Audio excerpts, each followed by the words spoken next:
കൊണ്ടുപോയിട്ട് ഒരാളുടെ വീട്ടിൽ വലിയ ജർമ്മൻ ഷെപ്പേഡ് ഉണ്ടായിരുന്നു. വലിയ ജർമ്മൻ ഷെപ്പേഡ്, ഭയങ്കര സൗണ്ടാ. പാടത്തിന് അക്കരെ കേൾക്കാം ഇങ്ങനെ കുരയ്ക്കുന്നൊരു പട്ടി. ഭയങ്കര കൊര, കിളിങ്ങും പട്ടിയുടെ കൊര കേട്ടിട്ട്. അപ്പൊ കുറച്ചു ദിവസം കഴിഞ്ഞപ്പോ ഒരു ദിവസം ഈ പട്ടിയുടെ സൗണ്ട് പോയി.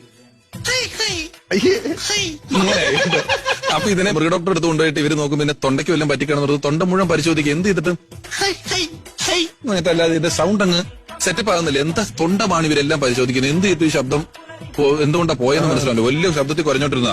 പിന്നെ അവസാനം ഒരു ഡോക്ടർ കണ്ടുപിടിച്ച കാര്യം എന്താന്ന്. ഡോക്ടർ ഒരു ടിഷ്യൂ പേപ്പർ എടുത്തിട്ട് വാല് പൊക്കി എന്തോ ചെയ്തു.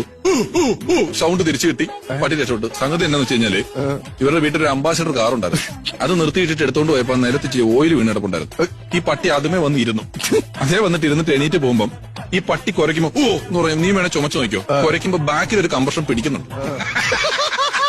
പിടുത്തം കിട്ടുക. നിങ്ങൾ നസീർ വേണേ കുറച്ച് നോക്ക്. നമ്മൾ ചുമക്കുമ്പോ ബാക്ക് പിടിച്ചിട്ടാ ഫ്രണ്ട് ചുമക്കുന്നത്. ഇത് ഓയില് പറ്റിയിട്ട് ബാക്ക് തന്നെ പോവാ. സസ്പെൻഷൻ കിട്ടുന്നില്ല എയറിന്റെ. അപ്പം